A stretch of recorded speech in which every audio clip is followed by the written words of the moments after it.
Hey, welcome to another episode of Entertainment Flash. This is season 3, episode 18. Wow, already already 18 this year. But it's called Cool Cats. And if you know anything about the show, you would know that that has something to do with one of the segments on the show. But we got a good one. We got a good one. We're gonna be talking some TV premieres, some movie updates. I think there may be some Barbie news. Um, and there's some gaming news as well, celebrity birthdays, and of course, new music. So we got a lot to talk about, a lot. And I'll tell you, there's gonna be some stuff in this one. So you got to stay tuned. Of course, I am your host, Ron, but we got such good stuff. I like look when we talk. I mean, it could spawn some other conversations, and we've already got people watching, and this isn't even a scheduled show. I was deciding this morning when I woke up, and I was like, hey, you know what? Maybe we should do a new episode and not wait, any longer because there was so much stuff out there that I needed to have my piece, get it out there and talk about all these things. So so we decided to do it this morning. We, as in I, you know. So here we are. We're gonna talk about some TV first. So we go into TV time, the premieres. Um, Look, there's gonna be a lot of stuff out. We've already seen a horror story, Delicate on FX came out a couple of days ago. We've got The Irrational on NBC September 25th. So that is coming up. Wilderness debuted, I believe, yesterday on Amazon. That looks pretty good. We've got Frasier coming back for another round on Paramount Plus. That starts October 12th, if I'm not mistaken. So looking for Frasier to return after quite a while. So we don't know. I think there's going to be some returning characters. I'm gathering that Niles will be back, but I believe Roz won't be. So there'll be a new person in place of that character. HBO has The Guild Age, October 29th. So we have that. This is all, a lot of these shows were already in the works before the strike. And, but it's going to be slim pickings. I mean, there's going to be a lot of reality TV heading your way because of that strike. So get used to it. Murder at the End of the World. Um, I definitely want to check this out on FX. That starts November 14th. So looking forward to that. Also on FX will be Fargo on the 21st. So just a week later, they debut Fargo.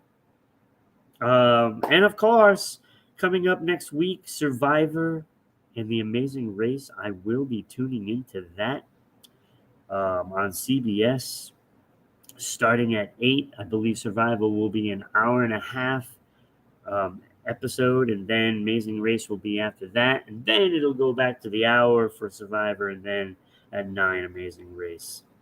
Gen V on Amazon, September 29th. This is interesting because this is the first spinoff of The Boys, right?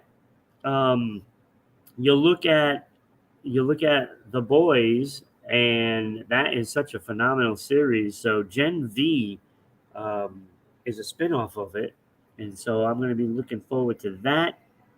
Paramount Plus. in November. Taylor Sheridan at it again, right? All the Yellowstone stuff. But he's got lawman Bass Reeves is going to be the topic of that first one. In case you don't know who Bass Reeves was, I believe he was the first black marshal in the United States. So it stars David Oyelowo.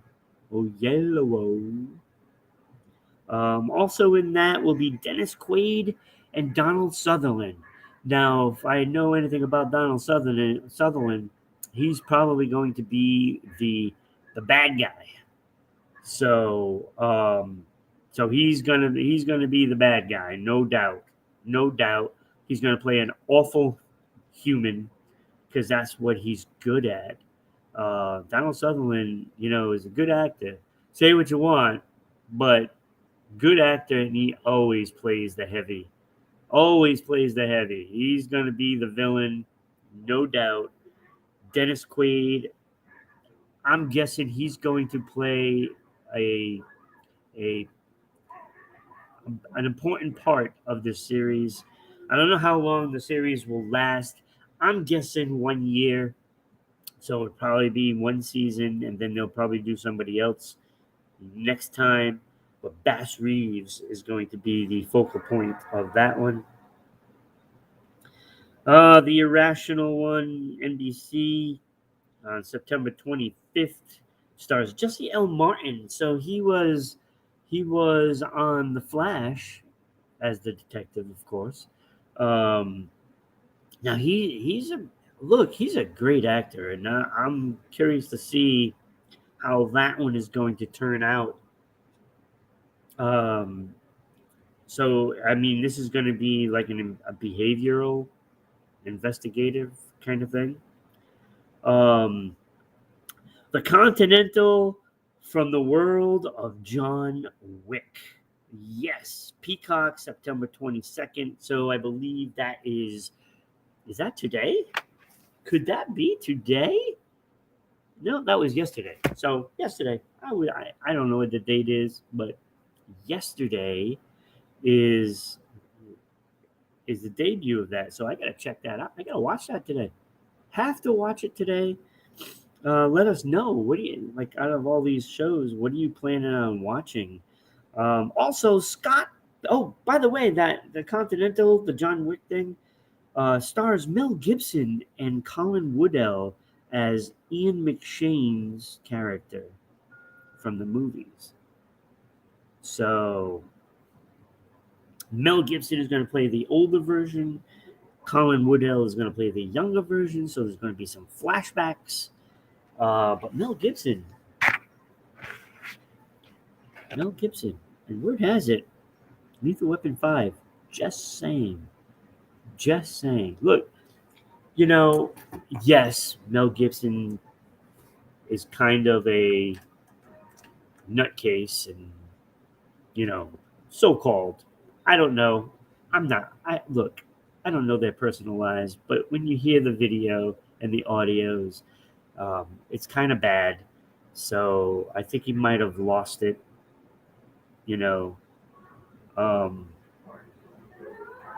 don't know. Say what you want about him, but I love his movies. He's got good movies. I haven't heard, Danny Glover say anything negative about him. So, and I like Danny Glover. So, let's see. I mean, if he's doing another movie with Mel, I mean, he can't be that bad. But mental illness can make you do things. So I don't know. I mean, people make mistakes, and yes, horrible, horrible incident. But you can't just write somebody off because they make a mistake. That's all I'm saying.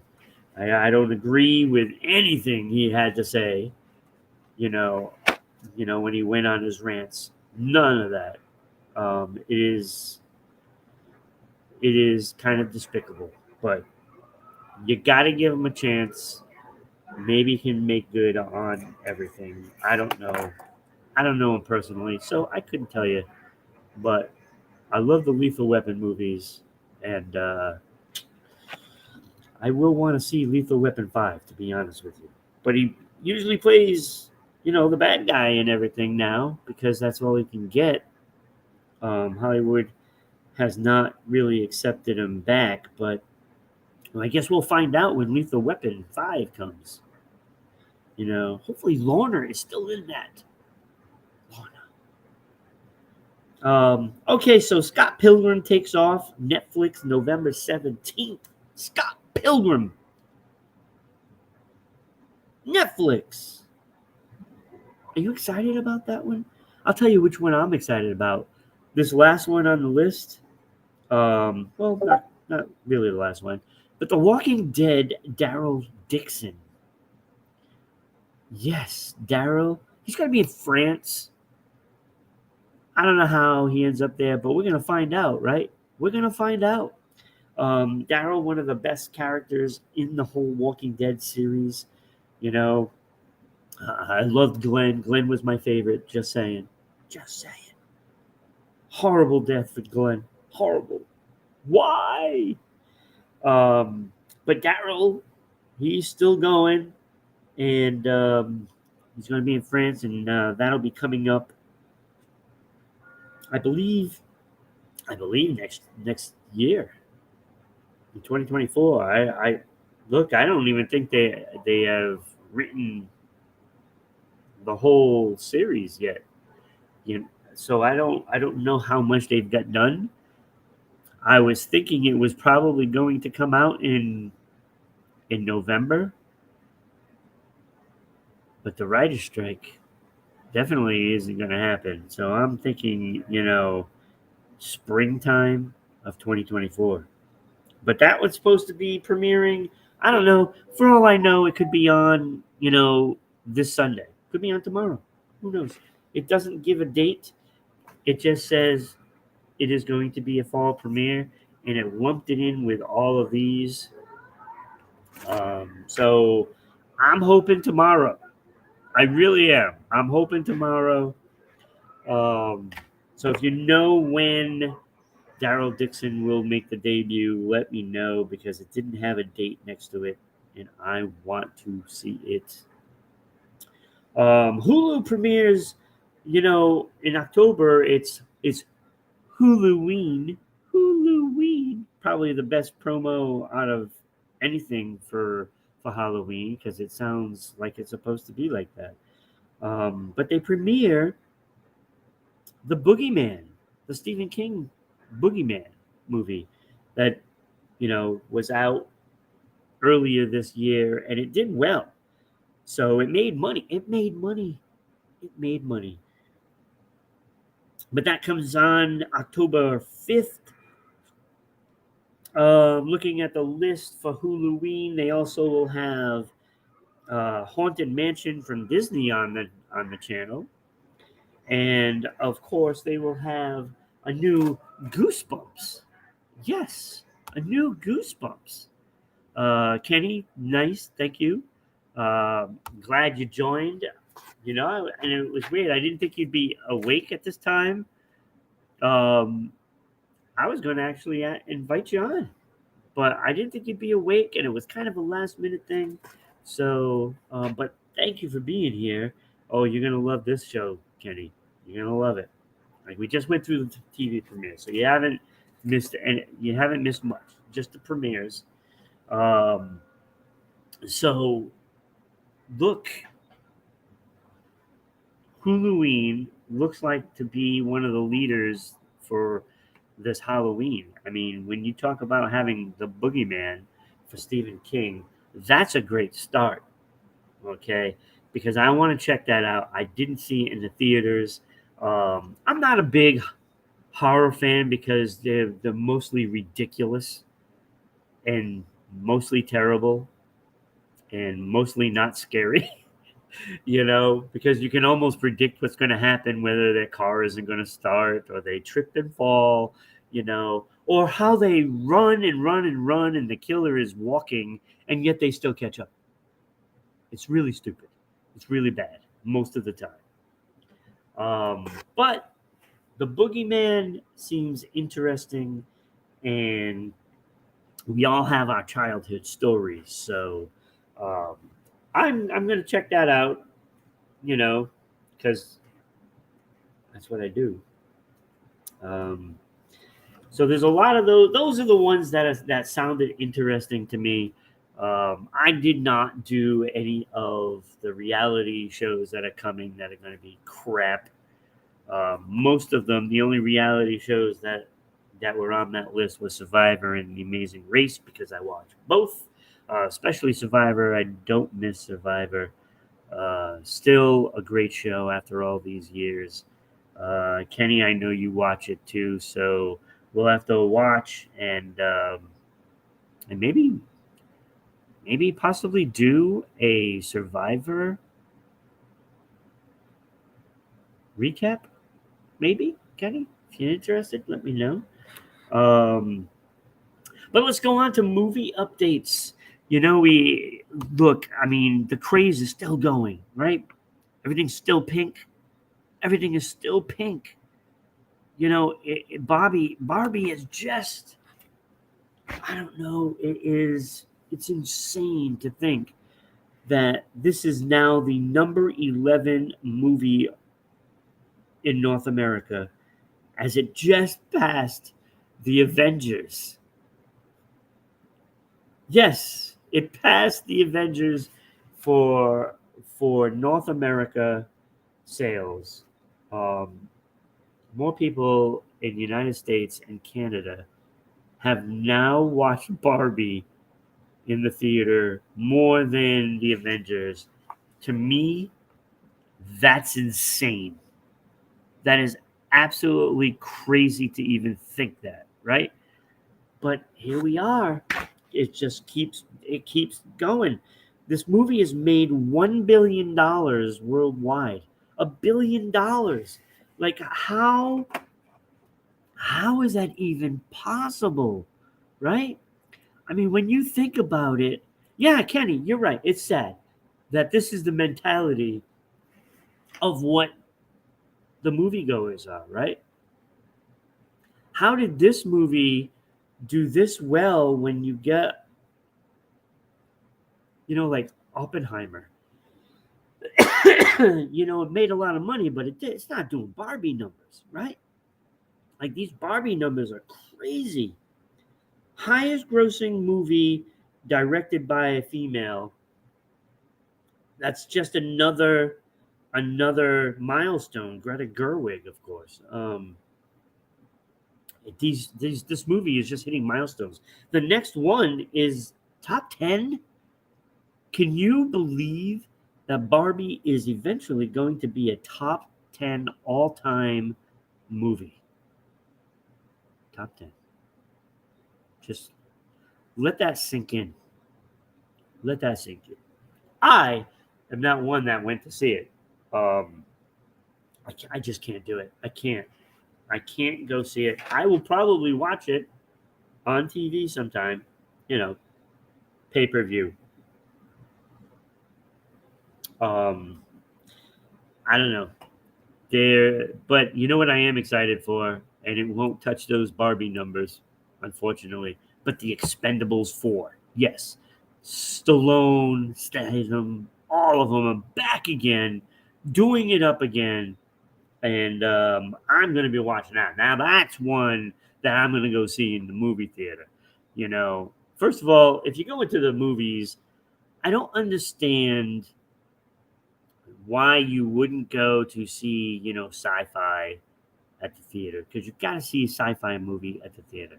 You've got to see action movies in the theater because you got the explosions, you got the car chases, all of that stuff, all of that sci-fi stuff, out in space. You got to see that on a big screen. So Expendables 4 has to be seen in a big screen. Go see it. The first three, awesome movies. Awesome movies. Look, Stallone is an action hero. Okay? In the 80s, there was this thing called the action hero. and you had Stallone and Arnold and Bruce Willis. That's what they are. Now you don't have you don't really have action heroes. You have some good action movies, but they're not cornerstones. They're not woven into the fabric of society, basically. Like when you think of some movie franchises, look Rambo, Terminator. Those are some franchises with action heroes. I mean, you talk about these movies, and everybody knows what you're talking about. Well, what are those action movie characters that we really have? I mean, we got John Wick. I'm not sure that really categorizes as an action hero kind of thing. It's a little different. It's a little different, but when you start and like Indiana Jones, action hero. I mean, we still have that one. And that was a good movie, by the way. It was a good movie. Um, so there aren't really a lot of action heroes because it's like when you have that actor, and it like seems like every single movie that they do is an action movie, and Stallone fit that. I mean, you talk about movies. I mean, Tango and Cash with Kurt Russell. I love that movie. Loved it. It's not gonna win no Oscar. No, that's not what it does. What it does is gives you that adrenaline rush throughout the movie. Like Cobra, Rocky. All those movies are designed, to be that movie that you talk about. Expendables does that. You know, like Jason Statham in the Transporter. That series. So what? He's either like the last one. And it's too bad because I love watching the action movies. Um, so I will be seeing that one. Now, the problem of all of this in Hollywood right now is the fact that the WGA, the Writers Guild, um, they just went back to the negotiations after a month off, um, because basically that month off was basically to punish um, the studios.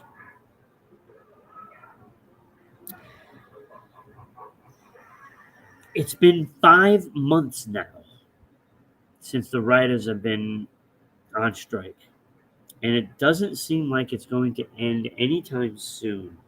Now, the WGA and the SAG AFTRA are accusing the studios of prolonging the strike by basically long time spans in between negotiations, and this is why they took a month off. Um, some shows, like Drew Barrymore's show, did without WGA writers. So there's some shows that are doing it without the writers now. So who's crossing the lines and writing that's going to be out there. And like late night is in total shambles because I mean there just aren't any writers.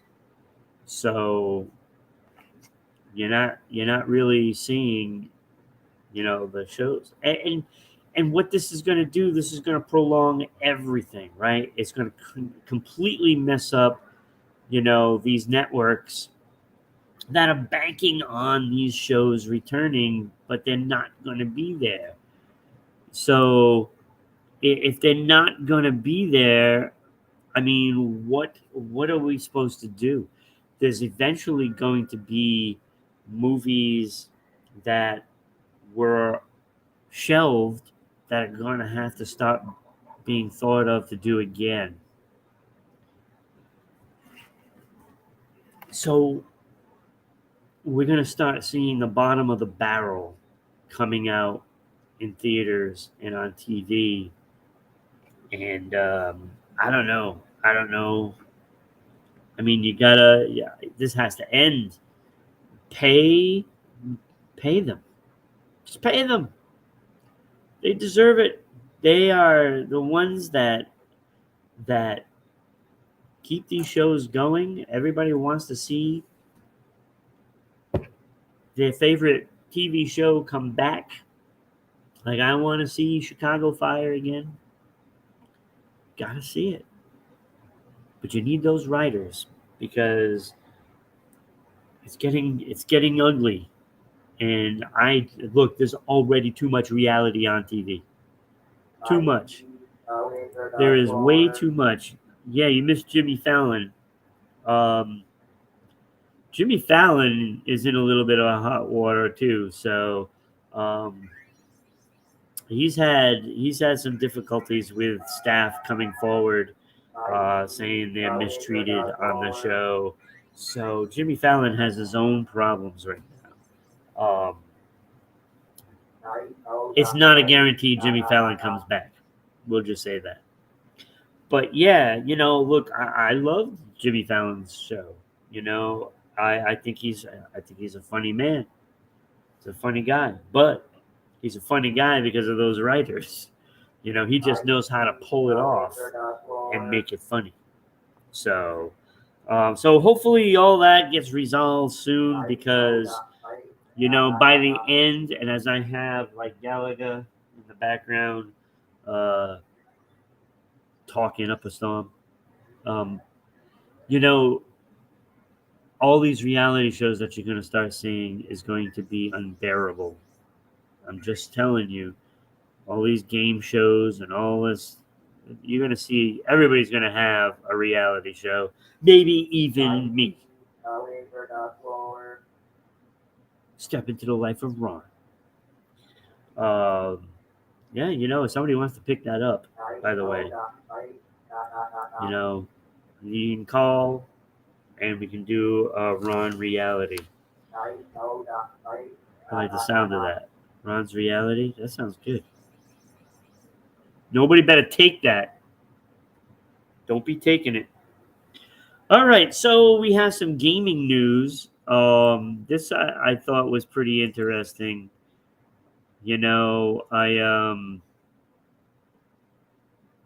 I thought maybe I was seeing things that Xbox Series S could be doomed.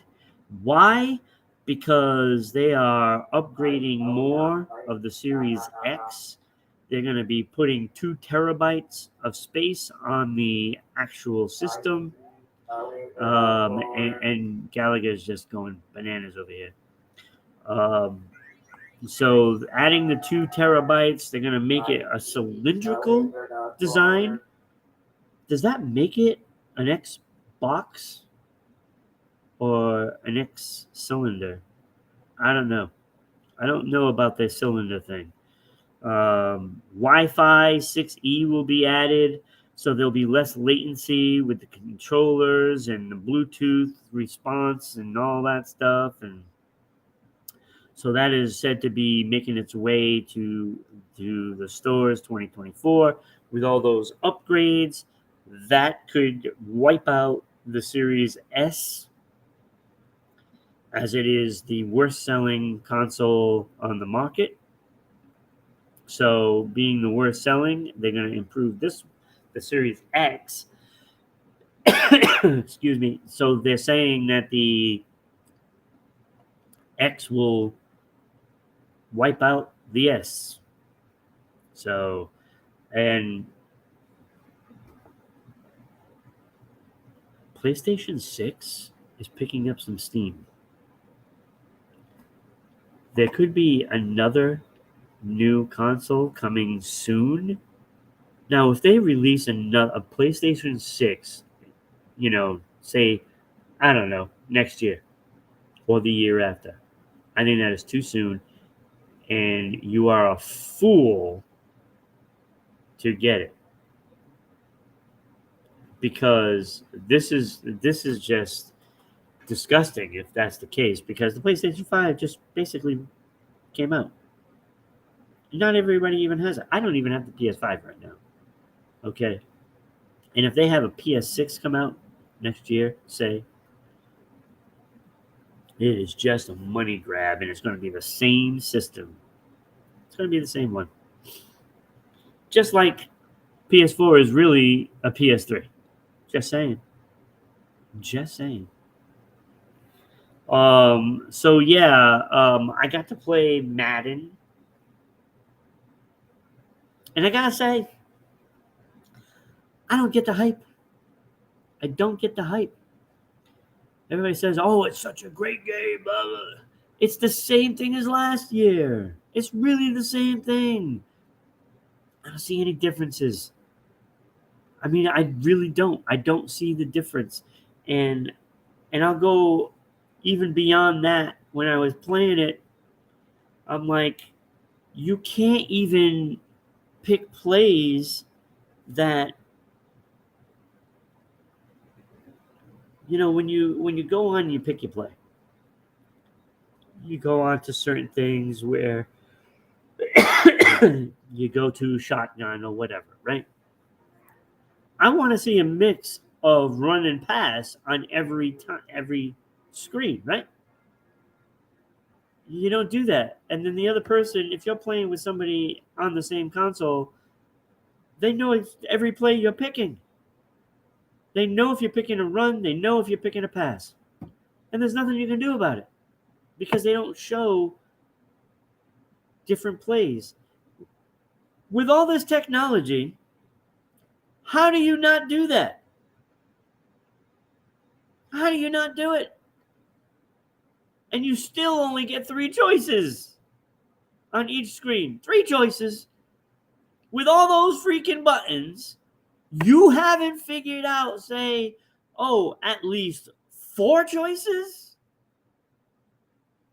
You have 4 buttons.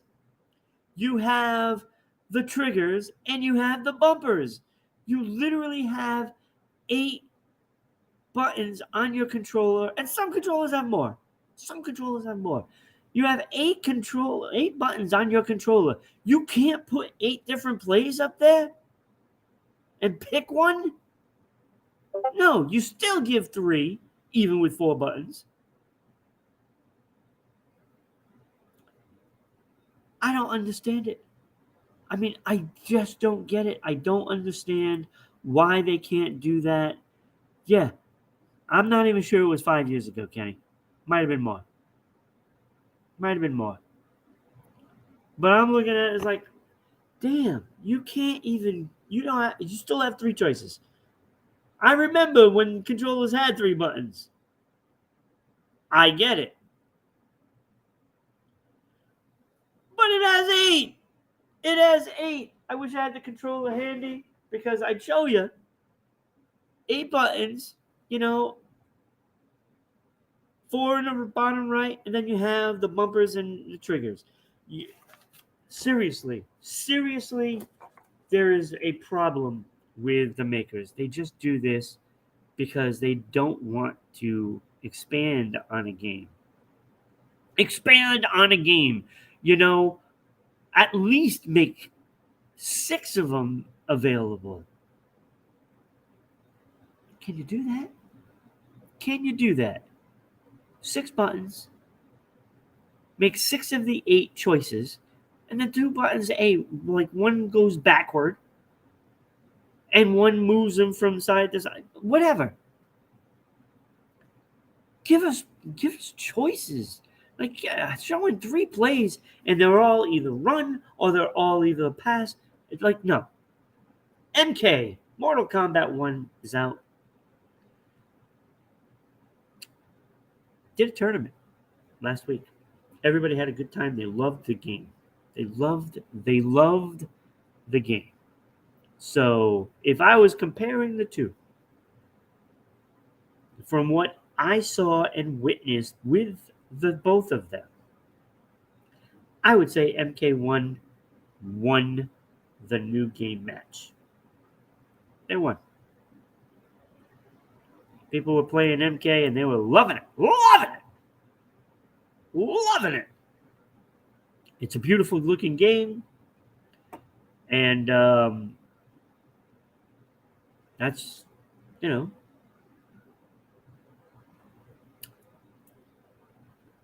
sorry, man. I wasn't very happy.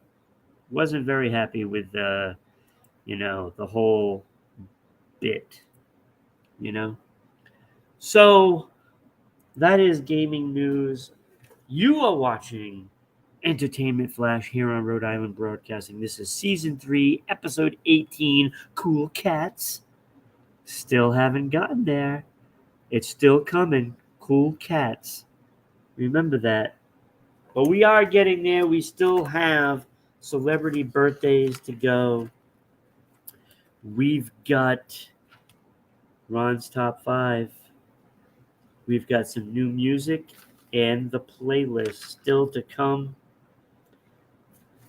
Woo! But we're halfway there. You're watching us on YouTube at Rhode Island Broadcasting, Facebook at Rhode Island Broadcasting, Twitter at Broadcasting RI, Twitch at RI_broadcasting, and of course, now on Kick at Rhode Island Broadcasting. So come on, go to Kick, subscribe,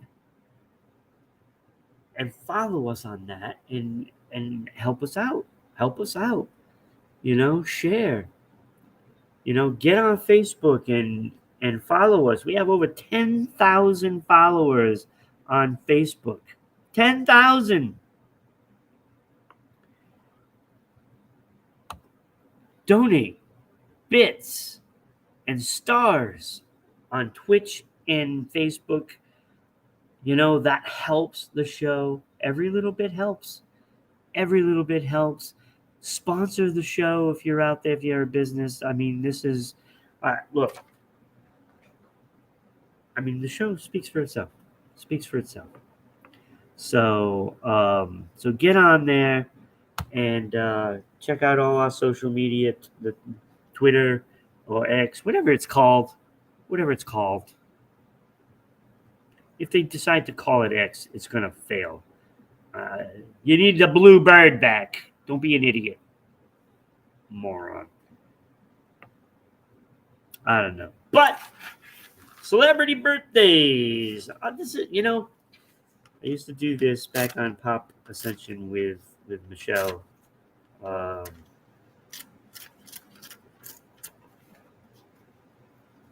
love the birthdays. And, and seeing this list of birthdays, it's not all of them. I could be here till Christmas reading off a list of birthdays, right? But these are the ones that really caught my eye. And Mickey Rooney, 1920, the actor, died in 2014. John Coltrane, born 1926, jazz saxophonist and composer. Wow, he was only 41 when he died. Wow. And also Ray Charles, and he was born in 1930. He died in 2004. Does it seem like 19 years that Ray Charles has been dead? Ray Charles, man, 19 years ago. That is crazy to even think of that. And of course, we have a lot of the currently alive birthdays. So those three I just had to mention because, they were huge. They were huge stars. 1943, Julio Iglesias was born, the singer of all the girls I've loved before. There you go. There's my little bit of voice. Also, Steve Boone, the bassist for Lovin', Spoonful, Do You Believe in Magic was their big one that everybody should know. It's it's a lot of singers and stuff that everybody's gonna know. Wallace Scotty Scott from the Whispers. Remember the Whispers? Rock Steady. I still listen to the song. It's on my playlist, which will be coming up. The playlist will be coming up. But there's another one that's on it. Now I got Mortal Kombat in the background. Mortal Kombat 2 being loud. Also, Lauren J. Shriver. She is a colonel in the United States Air Force. She was an astronaut. She's an astronaut. Yes, an astronaut. That was 1944. 1949, The Boss came. Bruce Springsteen, The Boss, with such great songs like Born in the USA, Born to Run, Hungry Heart, so many more. Look, he made, what's her face? Courtney Cox a star. Putting her up on the stage, made her a star. And then she got friends. So, so The Boss. 1956, we got Paolo Rossi, an Italian soccer striker. This guy was in the FIFA World Cup in 1982 and won the Golden Boot and the Golden Ball in his career. I mean, that's saying something. That's a great player right there, Rossi. So all you Euro fans out there of soccer, football, the real football, striker Paolo Rossi. And I actually have heard of him. So, Then we have 1957. This really stuck out because the Cuban pitcher, this guy played for 8 teams. Tony Fossis. 8 teams, but he is a former Boston Red Sox pitcher. So I decided, hey, let's put him in there because he's a former Sox player. Tunch Ilkin, also 1957. He is a Pro Bowl offensive tackle for the Pittsburgh Steelers. And I know there's some Steeler fans out there, so some love for Tunch. Another athlete. 1958, he was born Larry Mize, who won the Masters back in 1987. Pro golfer, if you didn't know what the Masters was. All right, here we go. Another big star. Jason Alexander was born in 1959. George Costanza. George. He was in the pool. Yeah, that George Costanza. The contest winner, George Costanza. 1962, Ravens coach John Harbaugh was born. So John Harbaugh. And in 1971, Sean Spicer, former White House press secretary from 2017. He is also from Barrington, Rhode Island, here in the state we are in. Sean Spicer. And in 1972, Jermaine Dupri, producer and rapper, he won a Grammy for We Belong Together. That is Celebrity Birthdays. I gotta say, the winner of that has to be. Is it The Boss? Is it Julio Iglesias? He's a monster star all around the world. But no, I'm not choosing all of them. I'm taking I'm taking Jason Alexander. We're going to go George Costanza as the winner. But you know who had a birthday this week is Sylvester. Yeah, the cat. Yeah, the cat. Cool cats, right? So Sylvester celebrated a birthday. He was created in 1945.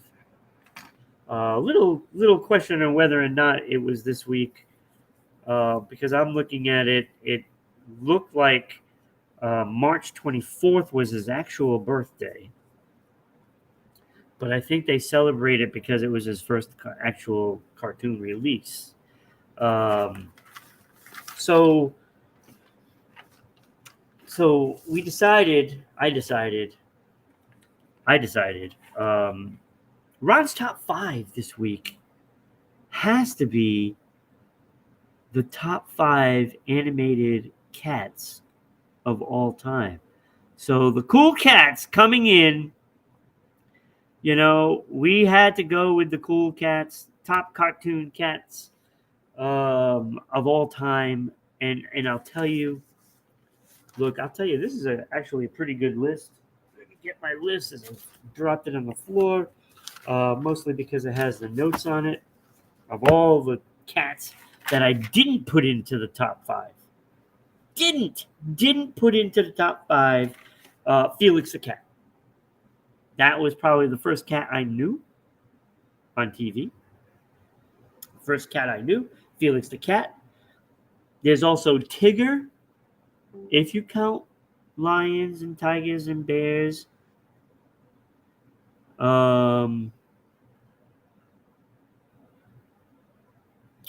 Garfield, Morris from 9 Lives. Yes, Morris is there, but he's not really a cartoon cat. But I'd put him on the list because he's a cat.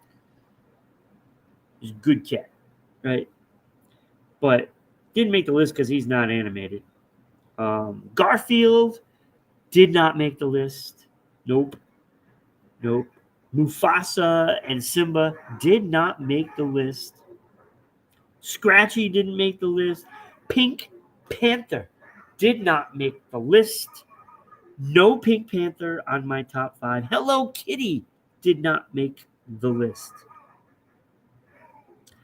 And one of my favorite lions, Lippy the lion, also a cat.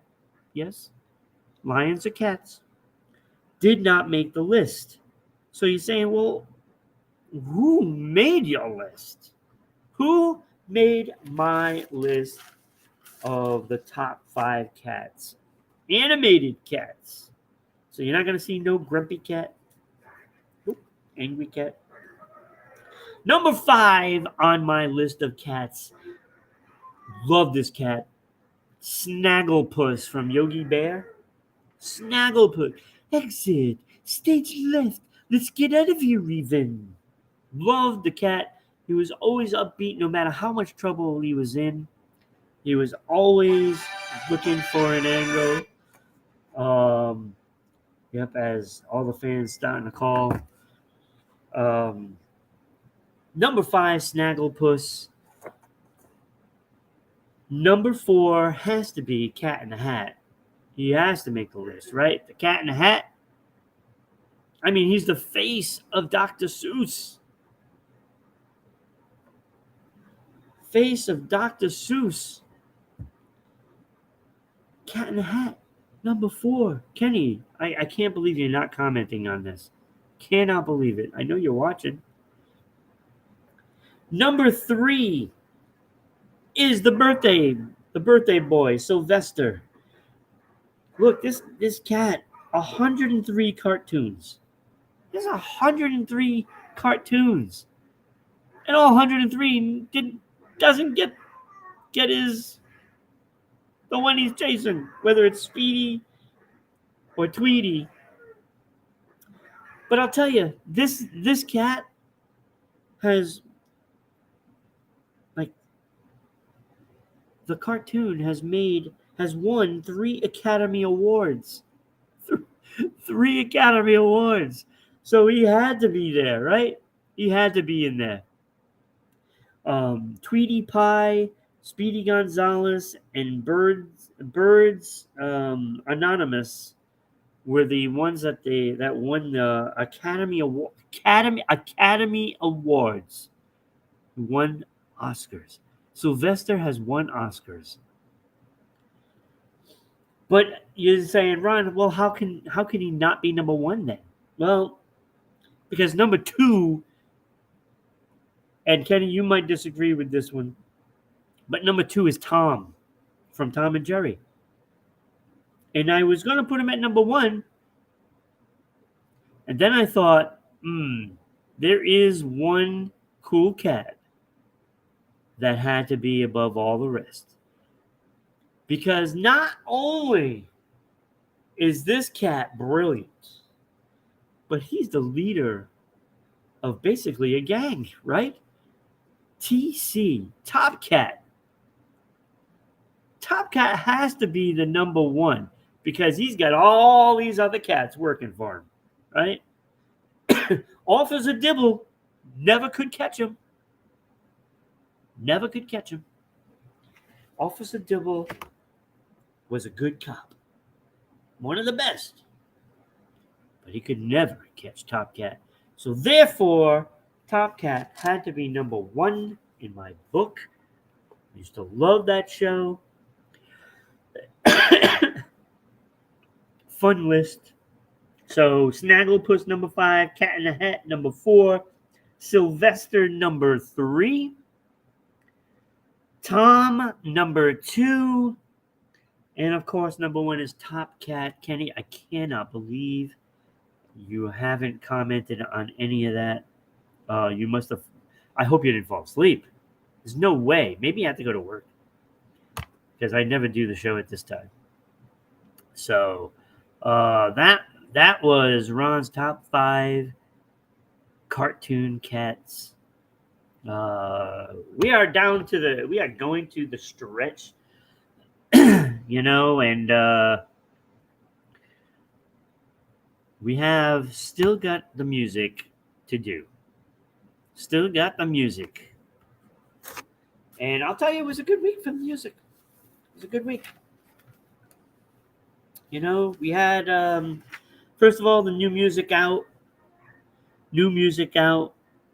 Nas, Magic 3. Demi Lovato, Revamped, is out. The Who's Next, Lifehouse, Remastered, is out. So that has Baba O'Reilly and Won't Get Fooled Again.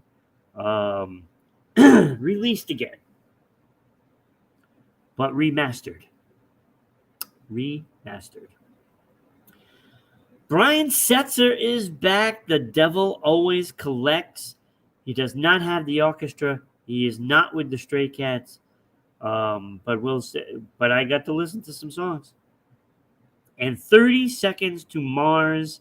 It's the end of the world, but it's a beautiful day.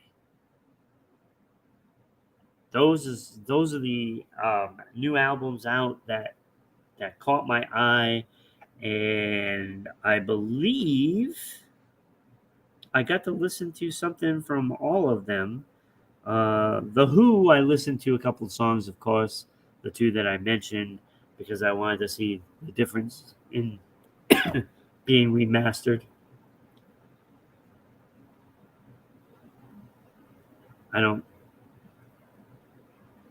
It's not that big of a difference. But got to listen to some good music. So the playlist, look,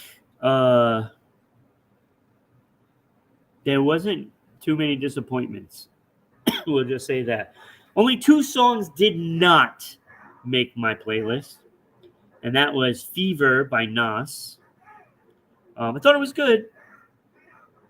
Maybe I need to listen to it again, but I did not add it. And I did not add Superhero Status by Nas. I think the album, from the songs that I heard, I think it's going to be a good album, so you might want to check it out. But I didn't add those 2 songs, but I did add Never Die by Nas and that features Lil Wayne. Lil Wayne. I liked it, and I put it on the playlist. So that did make the list. All the rest of the songs that I heard all made the list as well. Um, and that includes Fake as Hell by All Time Low with Avril Lavigne. I loved it. I thought it was one of the better songs that I heard. And if you want to see Fake as Hell, they have concerts in Detroit, Chicago, and Chesterfield coming up in the next few days. Might have been actually one yesterday. One yesterday, one today. You know. Also loved Another One of Me by Diddy, which also features The Weeknd, 21 Savage, and French Montana. So I did like that song as well. Um, yeah, I mean you gotta check that one out. Diddy fans should be happy. Should be happy. All right, I heard "Stuck" by 30 Seconds to Mars, and I also added that to the playlist. So a lot of songs I added to the playlist, and I rounded out with Rock Boys Rock, and wow, Mortal Kombat is going off. Rock Boys Rock and Girl on the Billboard by Brian Setzer. And let me tell you, this is not the Orchestra 40s swing music. This was back to the rockabilly days like Stray Cats. It's good. It's good. I was very happy with it. And so we brought that kind of music back. So if you love the Stray Cats, you might want to check out the new Brian Setzer album. Good stuff on there. So that is the playlist, and we are done. We we went through it. It was an hour episode, so that was pretty good. Hopefully, Kenny is not uh, falling asleep. I'm guessing he went to work because Kenny loves the show, and he would have commented on those cats. But so Kenny, I'm hoping you go back and watch the episode over. If you're out there and you're watching the episode over, please donate some bits and stars, and support the show. We're hoping that everybody starts sharing and caring. Sharing is caring. So you watching us on YouTube at Rhode Island Broadcasting, Kick at Rhode Island Broadcasting, Facebook at Rhode Island Broadcasting, Twitter at Broadcasting RI, and of course, Twitch at RI_broadcasting. And, stay tuned, man. We'll be having another show soon. We'll see you next time. Take care.